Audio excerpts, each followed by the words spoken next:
After 70, something changes that no one truly prepares you for, not in words, not in books, not in the half-hearted reassurances people give at birthdays or family gatherings, and it's not just the slowing of the body, the quieting of the phone, or the emptying of the house. It's the realization that you are now living in the part of life where truth no longer hides behind distractions, and what once seemed urgent no longer seems important, and what once went unnoticed now speaks the loudest. Like the stillness in the morning, the light on your old furniture, the birds that sing for no one in particular, and suddenly, you begin to feel the weight and wonder of everything you've lived through. Not just the victories but the silences, the heartbreaks, the unanswered questions, the people who left, the days you thought were meaningless but now return in flashes, scented with nostalgia and softened by time. And in this space after 70, the world becomes both clearer and quieter, like a room emptied of clutter, where the echoes carry wisdom and the air feels sacred. And you begin to see that life was never about becoming someone extraordinary, but about becoming someone real, someone rooted,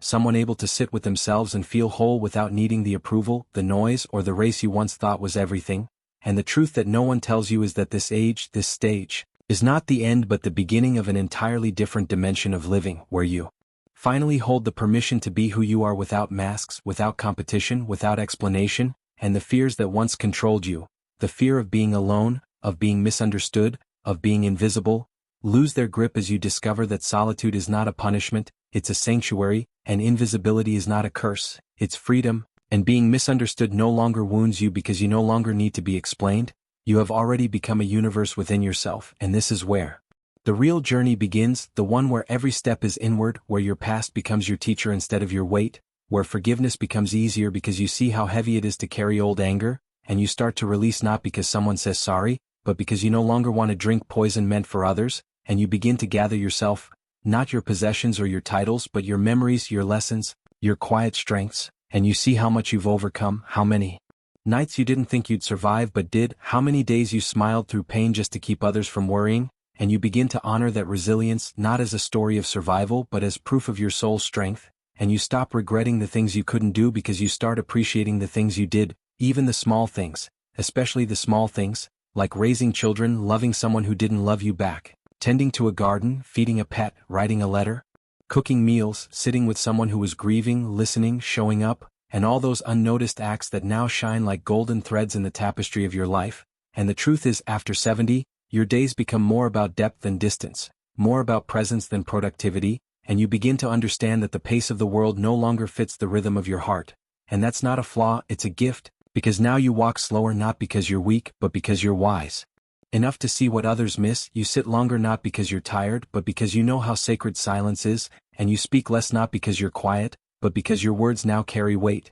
and you learn that peace isn't something you find, it's something you protect, and you protect it by not letting everything in, by saying no more often, by turning down the volume of chaos, and by choosing the company of your own soul over the noise of shallow distractions, and slowly you become softer. Not because life has broken you but because life has opened you, like a flower blooming late in the season, unbothered by urgency, radiant in its timing, and you see beauty in places you never noticed before, like the wrinkles on your hands that tell stories, the creak in your knees that marks miles traveled, the quiet in your home that allows your thoughts to breathe, and you stop wishing for what you didn't have, and start blessing what you still do, like the ability to feel, to remember, to sit under a tree and feel the sun on your face, and you realize that even though your phone doesn't ring as much, your spirit has become a ringing bell of memory and grace, echoing all that you've lived and all that you've learned, and you understand that you don't have to be busy to be meaningful, and you don't have to be seen to be significant, and you don't have to be strong in body to be powerful in presence, and you begin to cherish your own company,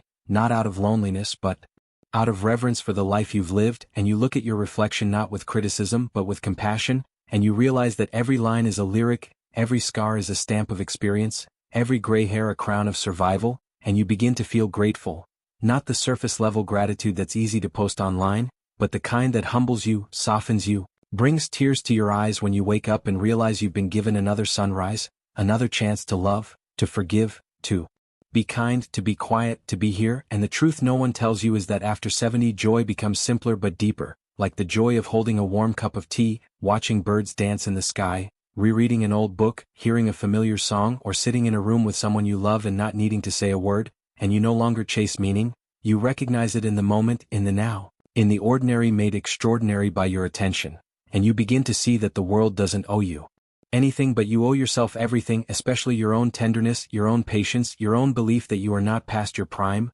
You are in your truth, in your power, in the chapter where nothing needs to be proven anymore, and everything just needs to be lived, slowly, intentionally, gratefully, and with the kind of grace that can only come from someone who has faced life and stayed standing, someone who has known both loss and love, both heartbreak and hope, and still chooses to wake up and make the bed, to smile at strangers, to say thank you, to laugh at old memories, to forgive the younger version of themselves, and to trust that even now, perhaps especially now, there is still something beautiful unfolding, and it lives not in the noise but in the quiet, not in the crowds but in the stillness, not in the future but in the presence you carry, the truth you hold, and the life you've earned, and that, dear soul, is the truth no one tells you, that after 70 you don't become less, you become the essence of everything you were always meant to be. And once you understand this, you no longer fear the silence, the pauses, or the space between moments. Instead, you treasure them because you know those are the places where your real self breathes, where your soul speaks, where your life gathers itself into meaning, like waves pulling back into the ocean. You become the keeper of stories, of songs no one remembers but you, of names only your memory still carries, and in this sacred holding, you are not fading, you are becoming the very foundation that others will stand on. You are no longer in a rush because you've learned that nothing good is ever rushed and everything sacred takes time. You walk your hallway as if it were a garden path. You pour your tea like it's a ceremony. You sit in your favorite chair like it's a throne because in this stage of life, you are royalty of your own quiet kingdom. And though others may not understand, you don't need them to. Because this gentle, slow, deeply honest life is yours. And it is enough. And in the peace of that realization you begin again, this time not to conquer the world but to embrace it, not to achieve more but to understand more deeply what you already have, and you live not just with breath but with meaning, not just with routine but with reverence. Every day becomes a prayer without words, a meditation in motion, a dance of softness and strength that only those who've lived through life's seasons can truly understand. And this invisible richness, is the secret no one talks about. Until now. Because now you start to understand that wisdom doesn't scream, it whispers, and it speaks in the language of acceptance, simplicity, and grace. You find that your value no longer comes from what you do but from who you are. Your mere presence becomes a blessing to those who slow down enough to notice. The world may not revolve around you anymore, but within you spins a galaxy of perspective that no younger heart can yet comprehend. You've become the anchor, the storyteller, the quiet lighthouse guiding from the shore. You've lived through generations of change, through love and loss, through laughter that echoed and tears that taught, and now you stand as the keeper of truths that can't be Googled, lessons that can't be learned overnight, and peace that can't be bought. This is your time not to chase life, but to reflect its beauty like still water reflects the sky, not needing to rush, just needing to be. And in that being, you become the quiet miracle others didn't know they were searching for. You begin to find wonder in places you never imagined, like the flicker of candlelight during evening prayers, the smile of a stranger who reminds you of someone you once knew, or the rustle of trees that seem to whisper your name. Your senses deepen, not dull, your eyes catch subtle shifts in light, your ears pick up the laughter of children as if it's a memory trying to return home. You learn that aging isn't about fading away, it's about becoming translucent enough for your light to shine through. You start to tell your stories not to boast, but to pass on the sacredness of being alive, to teach without teaching, to show without preaching. Your words become rivers that carve canyons in young minds, your presence becomes shade under which others can rest, and your silence becomes a mirror in which truth is finally seen. You are not what the world sees, you are what the soul feels in your presence. And in this realization, you stop chasing relevance and begin embracing reverence. For yourself, for your journey, for the mystery that continues to unfold. You were never meant to disappear. You were meant to become unforgettable in the quietest, most meaningful way possible. And with every sunrise, you realize you are no longer part of the rush. You are the calm after the storm, the shelter people seek when life gets loud.